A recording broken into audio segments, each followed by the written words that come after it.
What an arsehole! Being from England, while I appreciate Grand Theft Auto's worlds and cities, part of me also appreciates ones that are set in England, where people don't all immediately open fire at you and where everybody drives on the right, left-hand side of the road. And that's exactly what Watchdogs Legion is. It's set in and around central London, and today I'll be taking you on a bit of a tour of it, all captured at ultra settings, 4K, and with ray tracing enabled. Being a game with ray tracing, as you'd expect, there are reflective puddles everywhere. But as well as this, there are lots of convincingly reflective windows, cars and mirrors, which does make a big difference to the graphical quality in a way that doesn't just scream out, "Hey, look, I'm reflective for no reason." Unlike this car here, which I'll just be using to quickly demonstrate the difference that reflections make in this game. This is with ray tracing on, and this is with it off. You can see that all of the ray-traced reflections in the game get swapped out for a slow-to-update cube map, which I assume is taken from your position. Everything in it looks blobby and it doesn't show stuff like people or other vehicles. It's okay, but on stuff with a mirror sheen, the cracks in the presentation are distracting to say the least. So yeah, I'll turn on ray tracing again. Let's go sightseeing, and allow me to share with you all of the weird and wonderful things there are to know about this great city. When you think of London, what do you think of? The Queen? Big Ben? I think of silly hats, so started off at Buckingham Palace. This is a place where the Queen sort of is sometimes, and where lots of things happen. It's a well-known fact that, on his 10th birthday, every male child in England takes a trip here to get a picture with the Queen, after which she hands them a £5 note that he is to keep in his wallet at all times for good luck. In 2018 this was up to £10 to account for inflation, and to update the tradition to the new polymer notes. It's here that I got into a fist fight with the Queen's Guard. They're the ones with the silly hats. But although they look silly, they are also exceptionally highly trained, fearsome warriors who will stop at nothing to protect the royal family. Stand down now! I was lucky to get out of here in one piece. So although I wasn't able to see the Queen again, I still thoroughly enjoyed my visit and rated it 5 stars on Google Maps.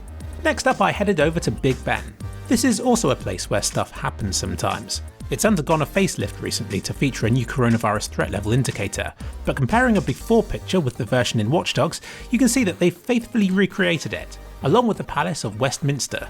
Oddly, although ray tracing features heavily in this game, there's still the pungent smell of screen space reflection used on the Thames River, along with a low resolution shadow map. Now this could be down to draw distance and optimization, but I like to think it's done intentionally to recreate the fetid state the river finds itself in. Fun fact, 39 million tonnes of sewage enters this river every year. That's more than a tonne every second. Another fun fact, more than half of Londoners would happily swim in it. Next I popped over the river to the London Eye. Built in 1999, this landmark is 20 metres taller than the tallest tree in the world. To commemorate the 60th anniversary of the Queen's coronation, one of these pods was renamed to the Coronation Capsule, and the Queen herself was there to unveil its plaque. But what most people don't know is she actually turned out to be an imposter. Now over to the Shard, the 6th tallest building in Europe. Though this is where Watch Dogs disappointed me a bit, because it seems the buildings in this game are much smaller than they are in real life. This could be because everything in video games looks smaller than it actually is. Perhaps because your character can run really quickly. Slip a VR headset on and suddenly you'll discover that Dust 2 is about 3 times bigger than you thought it was. I kid you not. But saying that, the Thames in this game does feel authentically wide, so I'm not sure why height's being discriminated on so heavily here. But yeah, it looks smaller in game. The ray tracing does a weird thing about 2/3 up where it goes wrong. I don't know how better to describe it than that. It's probably where a playable level later on in the game takes place or something. But yeah, the Shard. Fun fact, in the name of national pride, at least one French climber has been banned from going near this building. Here's Tower Bridge. For some reason, this one brings out the daredevil in everyone. People have flown planes through it. Flocks of sheep have been herded over it. People have climbed it, but no French people that I'm aware of. And a few decades ago, as the drawbridge was going up, President Bill Clinton's vehicle performed a daring jump to clear the gap in the middle. And that's why it's the best bridge in London. I climbed up some scaffolding on the side and took a look in a room that was halfway up. Hang on! Surrender! I wasn't welcome and joined the list of daredevils by leaping off it. Find them! With underwhelming results. I then headed over to the Golden Jubilee Bridge and compared the view of London to that of it in real life. This is a rather odd bridge. It's actually 2 footbridges and a load of train tracks in the middle. It gets its name from winning the Jubilee Bridge building competition, which was hosted to commemorate the Queen's 50th year in power, narrowly beating out this bridge in Manchester, which got silver prize. I drove past the Tower of London just here, which was built almost 1,000 years ago. It's now where the crown jewels are kept, among them the 800-year-old Coronation Spoon.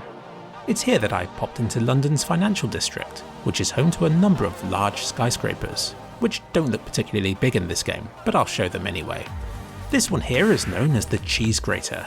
Fun fact, The Rock currently holds the record for the fastest descent of this building, dropping 40 floors in just 64 seconds.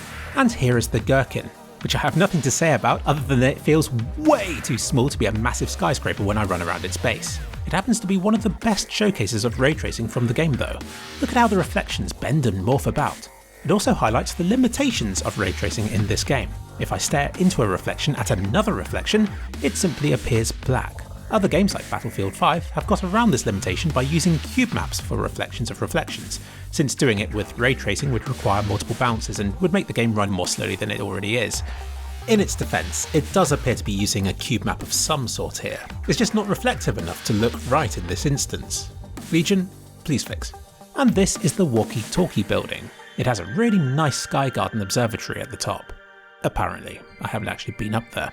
Its curved edge led to the sun's rays being concentrated into a beam that would fry parked cars a few roads away with temperatures greater than 100 degrees. And that's Celsius, where water boils at 100 of them. For the Americans among you, it got up to 243 degrees Fahrenheit. When the architect was asked why he had constructed a death ray, again, he blamed global warming. Oh, and here's St. Paul's Cathedral. I wish I could say it's the biggest or tallest in the world in some way, but it isn't either, not even in England. But it did survive the Blitz in World War II, and here's a cool picture of it. And here's how it compares to real life in-game. I'm sure there are other places in London that I've forgotten to mention.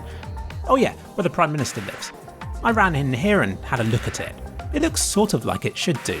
It's got the number of doors and windows either side wrong, the railing and some of the trims are inaccurate too, yet it gets some things about it just right.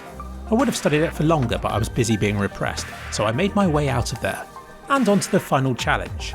Time to try and escape from London. Being a city, and one with a river running through it, you'd think it would be easy to keep going in any direction that you'd like. But Watchdogs Legion has cleverly found ways of stopping you from escaping. Along the north of the city is a canal, which does actually exist. It's called Regent's Canal, though in reality there are bridges leading over it. Obviously. Along the east and west sides are never-ending walls of shops. They're not completely flat, but driving along them for a while it becomes apparent that they serve as a wall to prevent you from going further. Along the south is a raised train track, which is a logical stopping point, but artistic license has been taken in its placement. And what about the Thames River itself? This does stretch on, but try driving a boat down it and it lazily teleports you back to the street without even bothering to give a reason. But what if we escape over the tops of the buildings? I didn't expect such a modern game to allow for such exploits, but I quite easily found a way to scale over them, and was again transported back to the city without explanation.